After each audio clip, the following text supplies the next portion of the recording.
Well, welcome back everyone. Believe it or not, it's been 7 years since I did my original video on the Toronado. I hope everybody's had a happy, healthy, and prosperous 7 years. But I thought I'd give everybody a quick update on the car.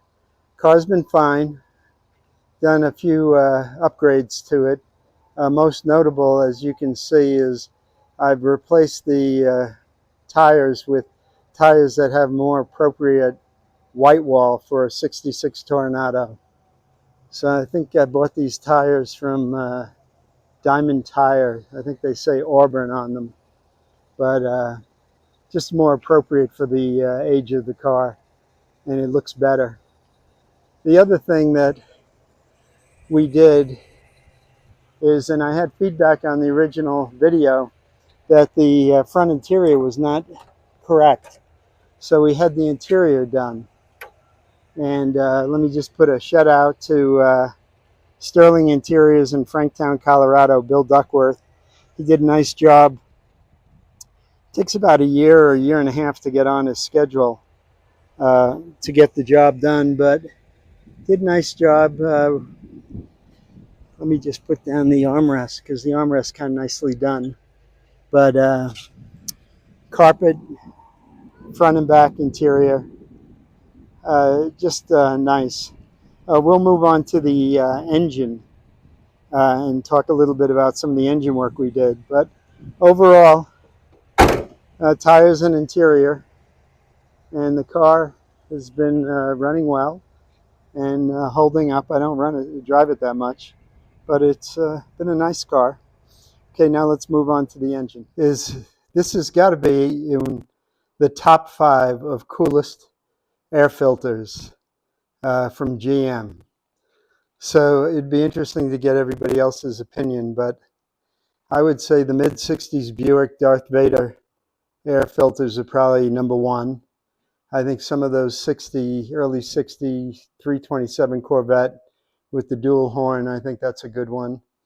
But this has got to be up there. I also like the dual horn 409 Chevy air cleaners, but it would be interesting to hear people's opinion on air filters. So we've had a little work done to the engine in the past years. I'll point out something that's interesting. Right down here, this is part on the speedometer cable. And what it does is, because we have radials, that adapter adjusts the size of the radials compared to the old bias plies.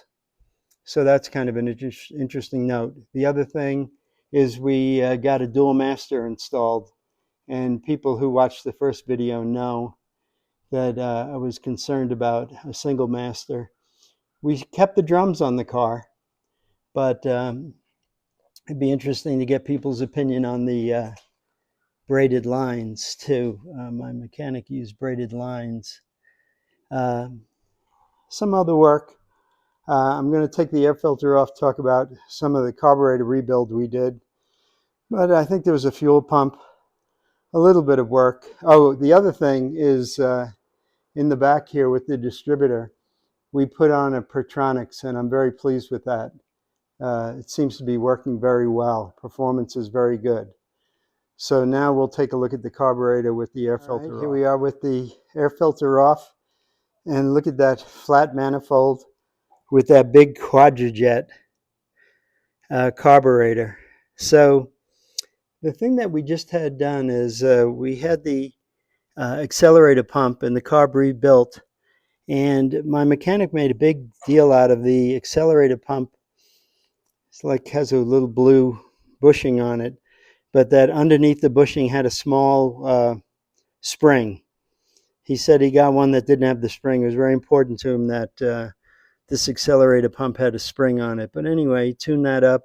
And now with the Pertronics, the car's running really very nicely. The other thing that I would say, and I think maybe some of the viewers would agree, there's something just nice about a big V8, a very mechanical engine, you know, given all today's electronics and computerized chips and everything. And it's just very nice to see this big V8 and hear it run. and the mechanical efficiency of it, or for that matter, the inefficiency of it, just really is a testament to American engineering of the 60s. Thank you. We'll do another shot of the engine from this side. The other thing that some of the viewers may find interesting is this is a California car. So as such, it's got the air system. And if I don't know if I can show it, but if we look down there, you'll see that there's an air pump. So California car, air system. So just kind of a uniqueness about this car, and I guess all the cars from the 60s that were sold in California. The other thing we did is we had the bumpers re-chrome front and back, so they look a little nicer. Overall, I'll show the back. There we are. In Colorado, we do year manufacturer plate. But overall, the car presents well and it drives well. And we'll just take a shot of the dash.